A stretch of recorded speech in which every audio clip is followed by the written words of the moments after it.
Welcome to the Grand Compendium. Today I have a longer story for you. This story is a trilogy following Cherry, a problem player, and her two lackeys. Also, OP isn't that great either. So let's begin.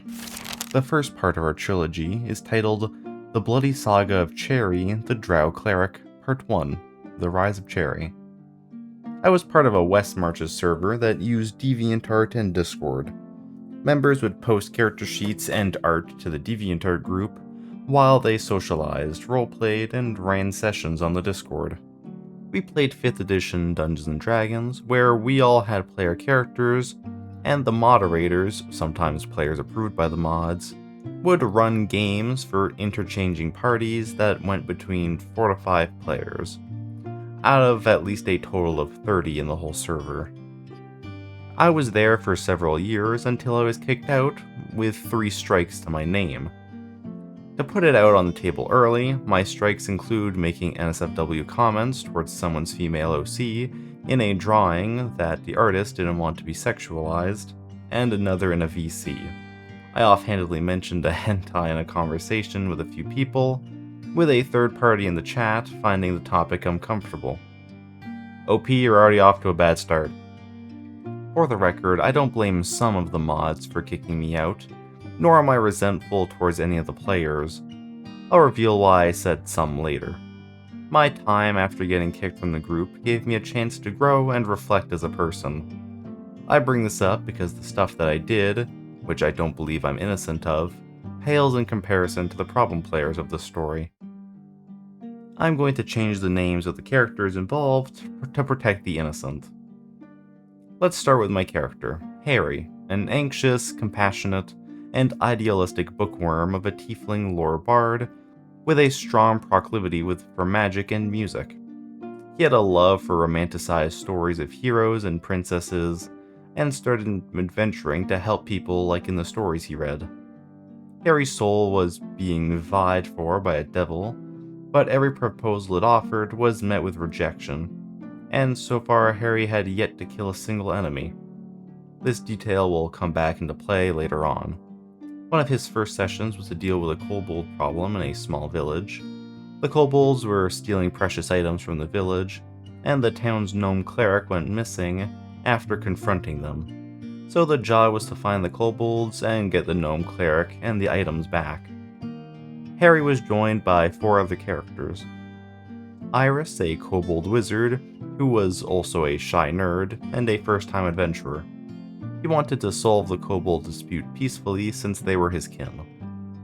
Then there were the trio. Cherry, the drow cleric of Lolth, who was as deadly as she was manipulative. She made it her personal duty to spread the influence of Lolth to the surface through subjugation and violence, and later sacrifices. Ramsay, the changeling wizard, the ambivalent and calculating mage of the trio, who was Cherry's voice of reason, but ended up siding with her when things got catty or homicidal. Also, Ramsay's player was Cherry's player's IRL wife, and the artist for both Cherry and Ramsay's character sheets. Art was a big deal to this group. Many of the best artists flourished socially, and despite my many grievances with the trio, Ramsay was and still is a very talented artist. Leaf, the half-elf monk, the muscle of the trio that was silent and nonchalant for most encounters, and was there to be their enforcer. The trio were all friends in real life and joined the server around the same time. They were most attentive to their inner circle rather than the story or working collaboratively as a team with other PCs. Side note, before this session started, Harry had a brief RP with Cherry. Out of character, knowing her backstory as an abused and brainwashed drow cleric, looking to become a matron. I thought we could work on the two of them building a friendship and trying to eventually make her from lawful evil to either neutral or good. As you will see, that did not happen. Back to the session. Our party heard that a vineyard close to the town was ransacked by kobolds, so the 5 of us investigated it for clues. It was here that the first of many schisms started. Cherry's first suggestion was to just kill the kobolds and take their loot by force, since they were just vermin anyway. Yes, Cherry did suggest this in front of the Kobold Wizard. This was Iris's player's first session, and her character was indirectly called a vermin. Classy, Cherry. Harry immediately retaliated that we should try negotiation first. Cherry retorted that he should just trust her. Harry was offended by this and stormed off to find the kobold's hideout on his own, with Iris the wizard following behind. The trio plotted to get more clues and evidence before the two nerds, while Cherry conducted a cunning plan of her own. In hindsight, I feel like I could have handled this argument without my character storming off. It did make my character look childish and not like a team player. Not only was my character a lawful good bard who tried to avoid spilling blood if possible, I was also shocked that the trio wanted to go into the murder hobo mentality when we were preparing for the opposite. This was my first time dealing with their antics, and it caught me off guard. Anyway, after the divide, both parties did their own investigations in the cleric's abode and the kobold's underground tunnels. We reunited after Harry apologized to Cherry for making a scene, because the story wouldn't move along unless Harry acknowledged Cherry's superiority, and we managed to arrange a parley with the kobolds. It turns out the village was settled on the kobolds' ancestral land, and they kept harassing the villagers as a way to get them to leave. The gnome cleric was captured by kobolds after she tried to get the loot back by force, and was now held as ransom. All they wanted was their land back. We were agreeing to talk to the villagers about proper reparations in exchange for the stolen goods and gnome cleric, who was unharmed if I remember correctly. Cherry had different plans. She cast inflict wounds on the kobold leader, as she and Ramsay began to indiscriminately slaughter every kobold they saw. Iris the wizard, feeling helpless at watching his kin being massacred by his own allies, curled up in the corner weeping. If you are wondering why my bard didn't react to this, well, I was AFK at the time of the parley. I think I went to grab a snack or go to the bathroom, and I came back to shit hitting the fan and being told my character was following Leaf as he was looking for the loot, which, to conclude that small plot thread, took Harry and Leaf to a trapped room where they sustained heavy damage from some poison gas traps or something, and Harry found the gnome's holy symbol, Garl Glitter Gold, if I recall correctly. Cherry began to gaslight the gnome cleric, saying all this bloodshed was her fault, and the only way to atone for what she did is to join her in the worship of Lulth. This is the point when Harry and Leaf returned to the scene of the crime. I rolled an insight check on Cherry, acting like the kobolds shot first. I didn't roll high enough to see through Cherry's lies, but it was enough to see that she was not telling the whole truth. Harry asked what happened to the gnome cleric, who whimpered that she just wanted to go home. Harry immediately moved between the two clerics, and stood in front of the gnome to protect her from God knows what else Cherry had planned. I'll admit fault here as I instigated this PvP. I was acting in the way I believed a lawful good character would react to an evil person doing evil things, regardless of if it was a party member.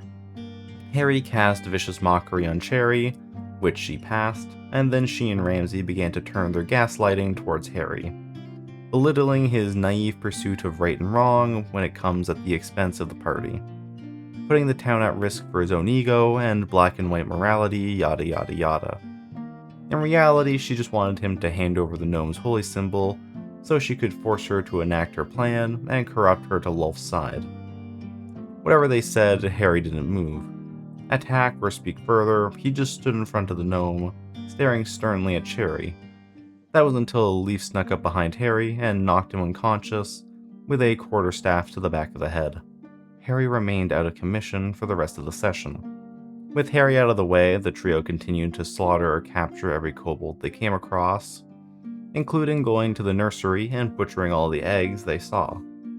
They dragged the gnome cleric along and forced her to slaughter the kobolds too, who was crying the whole time. The only good thing that came out of the massacre was that Iris was able to successfully sneak a kobold egg under his cloak without the trio noticing.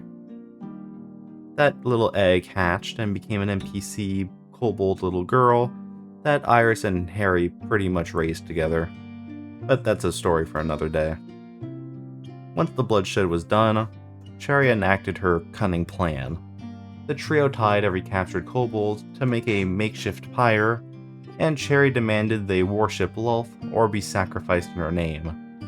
They refused, and she burned them alive while forcing the gnome cleric to do the dark rites with her, praising the Spider Queen's glory as the flames grew higher and higher.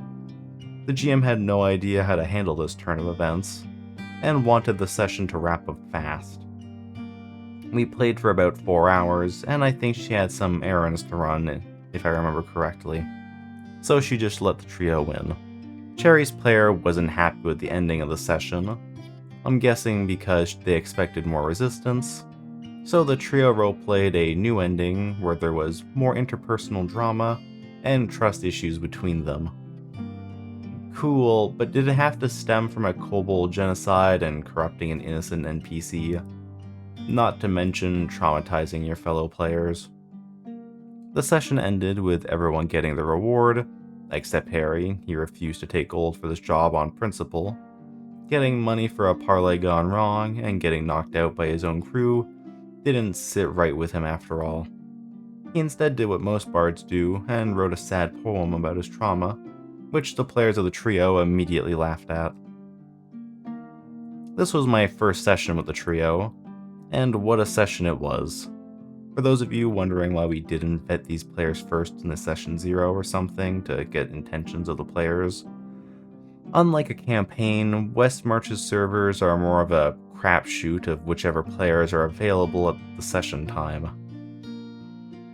In character and out of character, we were all effectively strangers that had to work together and form bonds over multiple sessions if you happen to work together again, or roleplay together in downtime.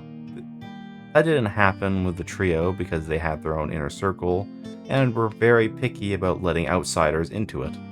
And most of the players made simple, neutral good characters who want to help people or go on an adventure. They weren't prepared for whatever BS the trio would pull. Whenever Cherry, Ramsey, and or Leaf were in a session, the plot didn't matter. Only what they would think would be a fun at other players' expenses and the plots. Whenever Cherry, Ramsey, and Leaf were in a session, the plot didn't matter. Only what they would think would be fun at other characters' expense, and the plots.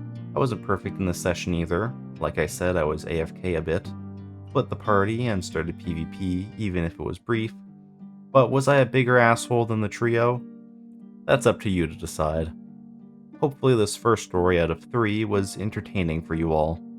End of part 1. I can already tell that just being in this game would be awful. You've got 3 murder hobos just doing their thing, and absolutely derailing the game. Conceptually, an evil cleric that would perform dark rituals and the like is cool, but that only really works in a campaign with players and a GM that know how to work together. That's why I don't find westmarches games very appealing. You never know what people you'll encounter, and if you don't jive with those people, then that session would just feel like a waste. Though I guess that could also be viewed as a positive, since you'll know who you don't like for the future. Also, OP gets banned for something completely reasonable, and then acts like he's the one that gets to feel slighted. Dude, you said some shit that no normal person would say in a public space on top of that. Anyways, Iris is the only person I feel bad for in this story. Him and the DM. Though the DM should have just shut down what the trio was doing if they felt it interfered with the plot too much. Anyways, on to part 2. The Bloody Saga of Cherry the Drow Cleric. Part 2, The Trio Strikes Back. So unfortunately, this was not the last time I would have to deal with Cherry, nor the trio.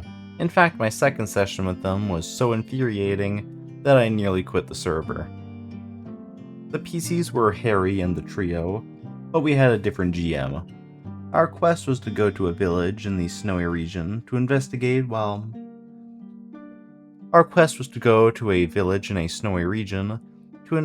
why multiple supply runs were going MIA near the mountains. There was a heavy blizzard that had been persisting in the region for multiple days, so it was definitely something magical.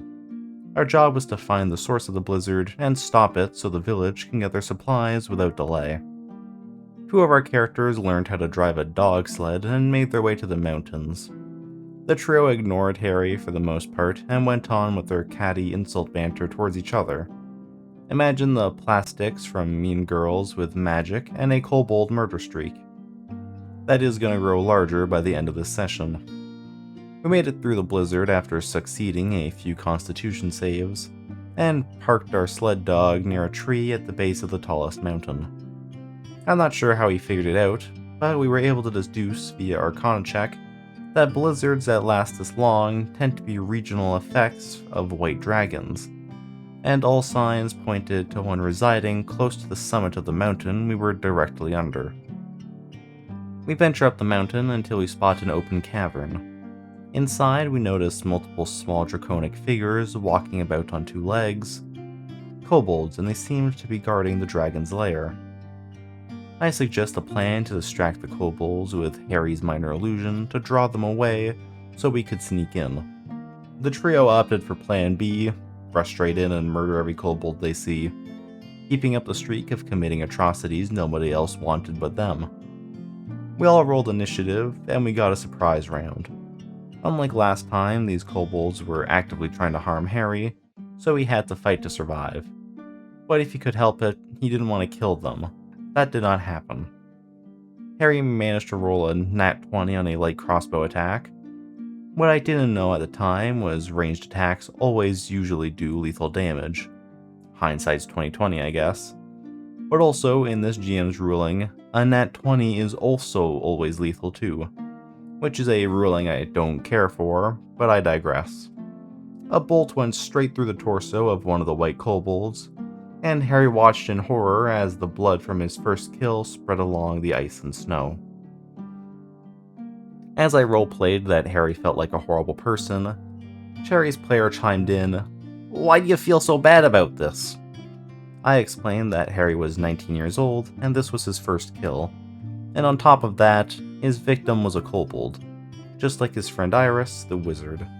So he's obviously very shaken from this experience. I only received one reply, well, grow up, from Ramsey's player, while the trio, in character and out of character, laughed at how much of a dork my character was. I was completely silent and tuned out for the rest of the session, only responding in or out of character if someone addressed Harry or me directly, and I grew pretty resentful towards them, both the trio and the players.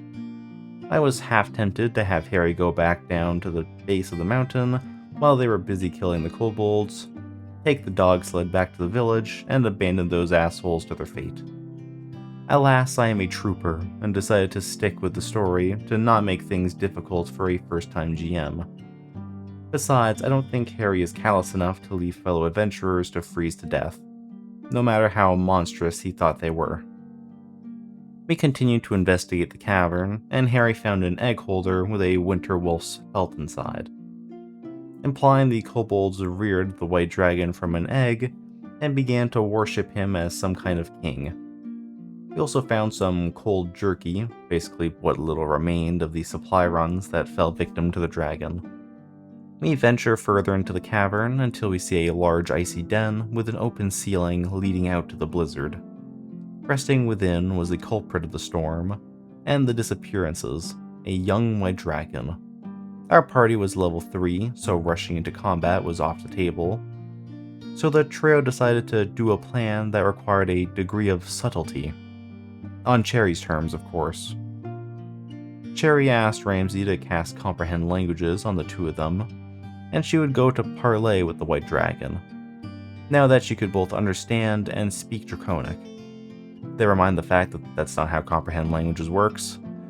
The worst part is that even with the threat of a white dragon killing us being the likely possibility if we mess up, Cherry still kept her cards close to her chest.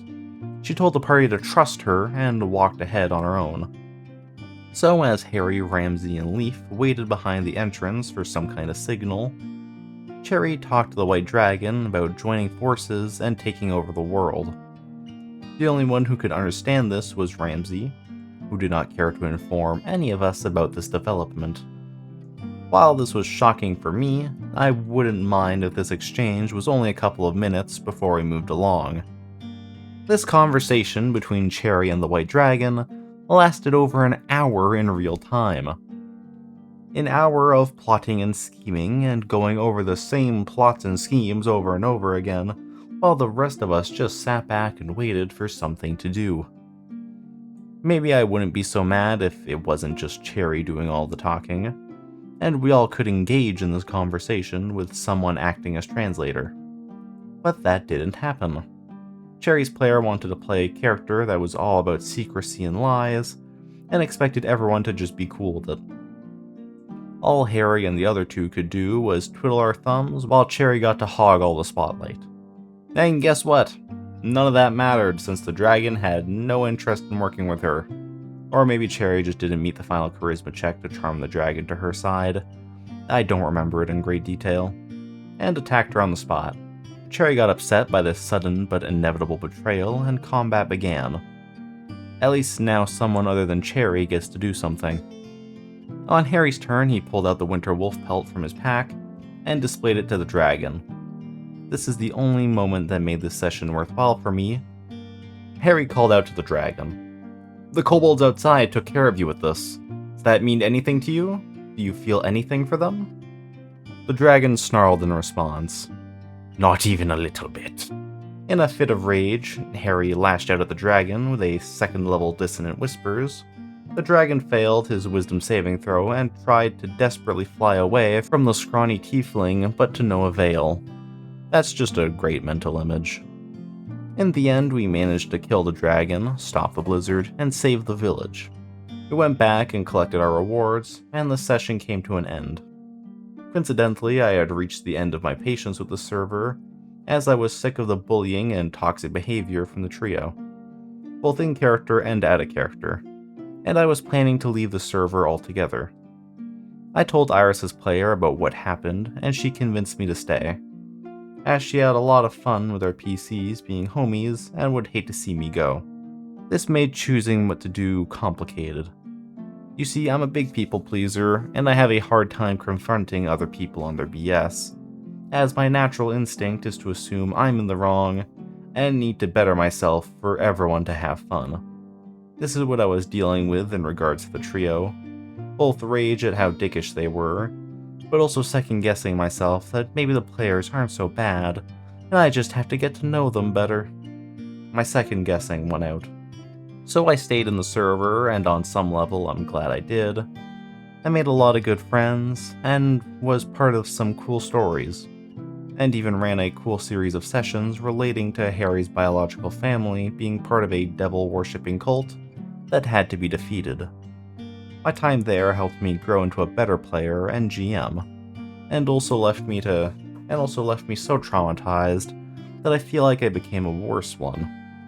And I had one of those traumatic sessions just before I was kicked out of the server. My last session. End of part 2. Once again, the trio are clearly problematic, and more focused on their own entertainment than of that of the party. But OP still isn't an angel. I think that a character that feels uneasy killing other people or monsters is an interesting idea, but it has to be in the right setting where all the characters can relate to that unease. Not just one character that doesn't fit the rest of the party, because why would they go on the adventure knowing that that could be the outcome in the first place unless they were forced to? Anyways, back to the trio. Cherry clearly wants to be in control of the party by trying to make all of the big decisions, like trying to negotiate with the dragon. That's really not the time for that. A player trying to pull strings behind the party's back can be fun and lead to amazing twists, but once again, it has to be with a table that trusts each other, not a bunch of people that just met each other a couple hours ago. But anyways, let us move on to our third and final part. The third and final part of this trilogy is titled The Bloody Saga of Cherry the Drow Cleric, Part 3, Cherry the Divine, Finale. So we're finally here, the final part of the Cherry trilogy. This is the session where I finally lost my patience with Cherry, and due to the reasons I explained in the beginning of the first story, I was kicked from the server. But before we get to any of that, it's time for some server politics. You see, one of the other reasons why I wanted to leave the server was because Cherry and Ramsey's players had been promoted to moderators. I guess it's because they were pretty charming, good artists, and event organizers. But they became in charge of the lore and what character updates or characters were approved or denied. But all I remember from those days is that Cherry's player would run private sessions for them and their friends that were super deadly high Sierra monster meat grinders meant to skyrocket their XP faster than other players. Anyone who did join was not allowed to heavily RP like most sessions allowed, only focus on combat, and that was it. Another big change happened. The mods introduced a new rule into the server. No evil characters would be accepted from that point forward. The trio were the reason why. I'm guessing they were running so amok in sessions I wasn't a part of, that they had to be reined in. So Cherry and Ramsey's were officially retired as PCs because they were lawful evil and neutral evil respectively. Leaf was exempt from this because he was true neutral. Now you'd think that would be the last time you would hear of Cherry, right? Wrong.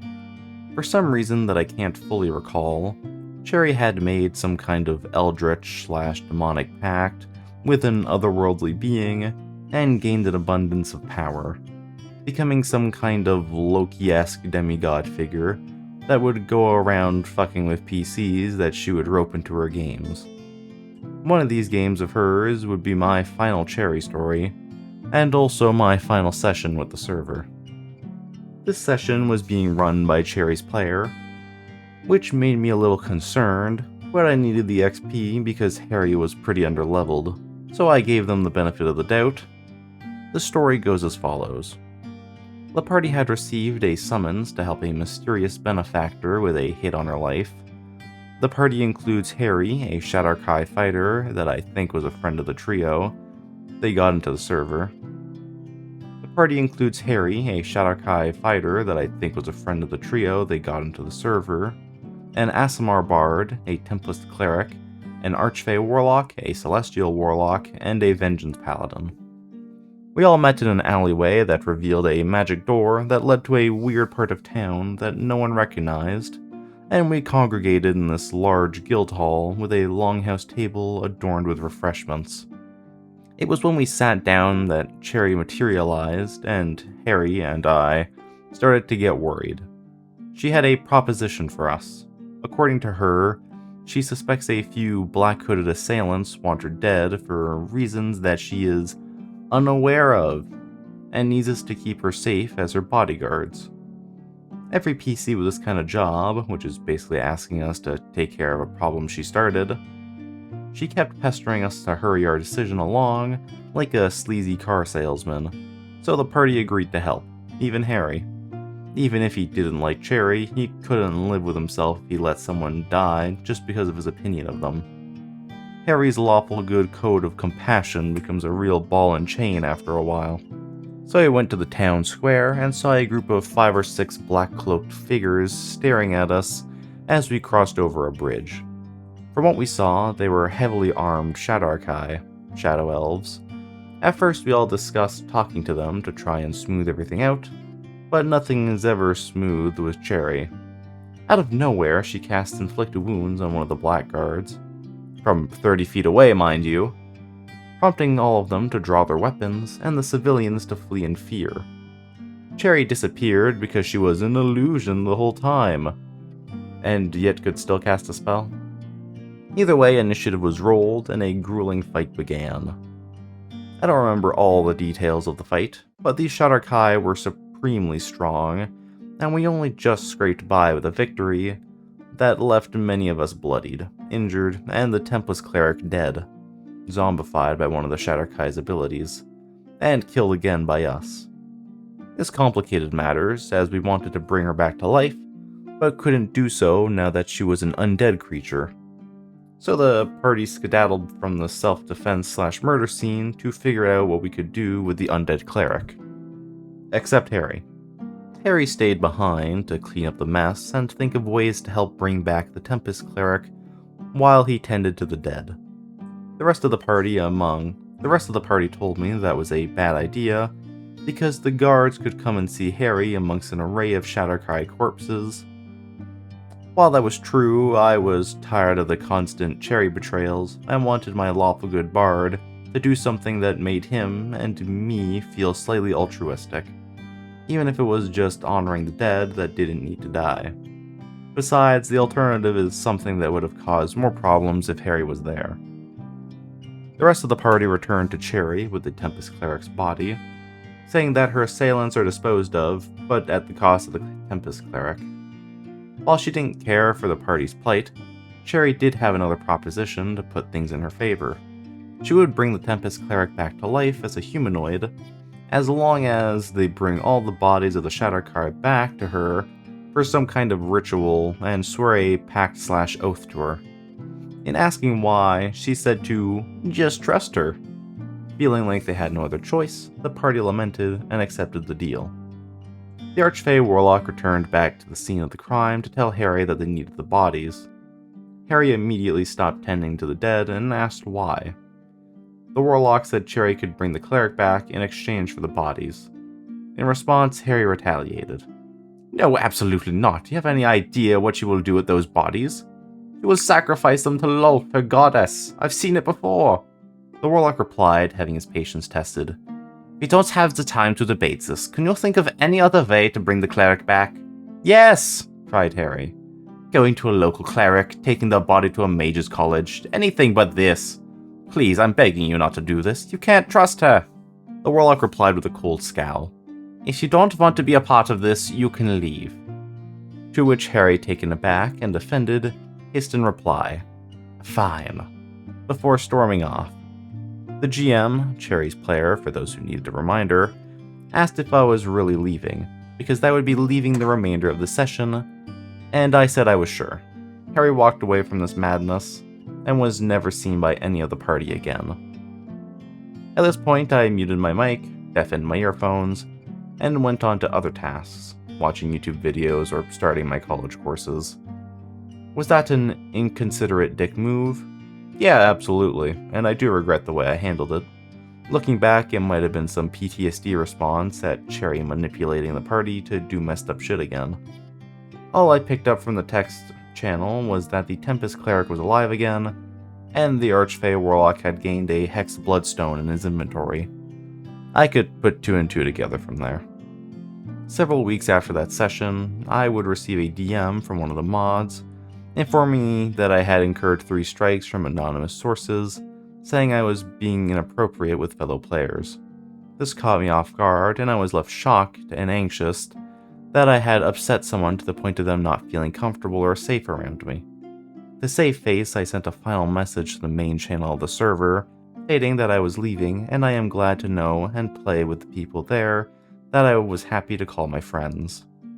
A lot of confusion spread through the chat because most players were as shocked about this development as me, but there was nothing that could be done, so I gave my friends a heartfelt goodbye and left. A few years passed and I had moved on from the group and heavy personal stuff, including a breakup with my girlfriend of 5 years, my dad going through chemo, and several job changes. I kept in contact with a few people from the old server, some of them in my own personal campaigns, and others I just chat with on DMs. That's when I got an offer from a friend to join a new server being run by half of the mod team of the old server. Same basic setup, but better in their own words. I took some time to think about the offer because I was still traumatized by what had happened in the old server, and I didn't want the same kind of bullying and railroading to happen again. I was even unsure if the mods or people wanted me after what I was accused of. Despite my trepidations, I took my friend up on the offer and reapplied Harry, who was accepted with open arms. After building up the courage, I had asked one of the mods of the new server what happened to the old one. It was then I found out how much shit went down after I was booted. Not just with Cherry or Ramsey's players behind the scenes, but other players too that were causing trouble for my friends. I won't go over all the drama here since they don't involve Cherry or the trio, and aren't my stories to tell, but from what I heard, it was really bad bullying. Anyway, according to the mod, Cherry and Ramsey's players would go into the mod's private chat rooms to shit-talk players behind their backs, and decide who gets kicked or not based on who they personally liked. The other mods would typically socialize and hang out with other people in the server, trying to befriend the people you were moderating. That wasn't the case with Cherry and Ramsey's players. They would only interact with people who were in their inner circle. Everyone else was all business, talking about applications and lore questions with players out of their circle, etc. And had some kind of document/chat log full of rumors and qualities they didn't like about certain players. Yes, just like the burn book from Mean Girls. But the mod also revealed something interesting to me. I was kicked out of the old server for accumulating 3 strikes. Kinda like a 3 strikes and you're fired policy at a job. But I only had 2 strikes against me. Or the mods only informed me I had 2 strikes. Congrats if you remember that little detail from the first story. That doesn't change the fact that those 2 first strikes were pretty fucking bad, OP. Don't make yourself feel like you're a good guy here. So while I don't have the proof of this, it seems like Cherry and Ramsey's players didn't like me or my character and made up a 3rd strike because they just wanted to get rid of me and found me annoying. Yeah, I do too, OP. Needless to say, I felt pretty justified in my past anger towards them after learning that. 2 of the mods were disgusted by Cherry and Ramsey's players' behaviors, so there was a mass exodus that happened with people who took the side of the 2 mods, and left to start a new server where people could feel safe. Insert Futurama, I'm gonna build my own theme park with blackjack and hookers joke here. I've been playing on this new server for several years, and I have been having a blast. While I don't get to play often, I don't feel bullied anymore, which is a vast improvement. I want to wrap up this story by going over why I think the trio did what they did, and if I was truly the one in the wrong in the story. Beneath all the BS, I think I can see the core of what the trio wanted with the old server. I think the trio's main objective was to have fun, even at the expense of others. They worked long days at their 9-to-5s, or dealing with the BS in their personal lives, and later mod responsibilities, so they just wanted to kick back and have a game night with some friends.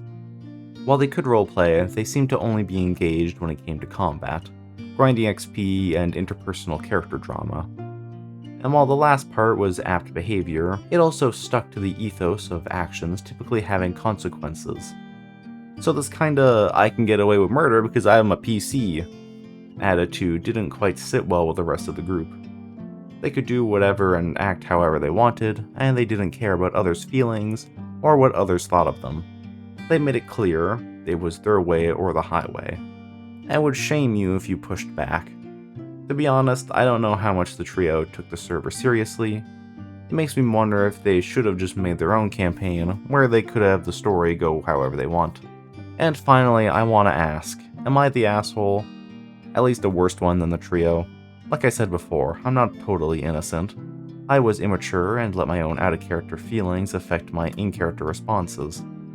I could justify my reactions by saying it's caused by some kind of PTSD, but it's hard for me to not make myself the one at fault for being confrontational. I think that's why I wanted to make this a horror story, to get a general consensus if all of this was the trio's fault, or if I was the asshole all along. For any curious, I don't know if the old server is still active or not. The last post I saw on the DeviantArt group was from 2022, but maybe that's because DeviantArt has become an absolute shitshow now. If Cherry and Ramsey's players are still keeping the old server running, I pray they don't treat any other players like they treated me, because no one deserves to be bullied just so someone else can have fun. End of story. Well, I guess this is an Am I the Asshole post now, and I'm gonna say that both our OP and the trio are assholes here. Surprise. So OP is probably right about the trio just wanting to have their own fun at the expense of the rest of the server. But OP is still incredibly immature, and I'll give him credit for being aware of that. In that last session, the whole party seemed fine with doing the sacrifice with the bodies, even if I have no doubt the outcome would have been unnecessarily evil, but it is what it is. That doesn't change the fact that OP was the only one against the idea, And it's always better to try and actually explain how you are feeling against that to the whole party, rather than just leaving. Though I have a feeling that Cherry would have pulled something to make it work out how they wanted, since they did just decide to railroad the start of combat. Also, OP equating his experience with Cherry to PTSD seems like a crazy amount of over-exaggeration to me.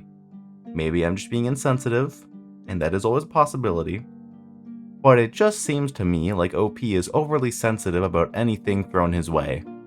You know, like saying sexual comments about someone's art, and then being, and I quote, shocked and anxious that I had upset someone to the point of them not feeling comfortable or safe around me. Like, dude, did you think they'd be grateful for it? 'Cause I sure as shit wouldn't think so. Anyways, that's all I'm gonna say about that. I hope you have yourselves a good day.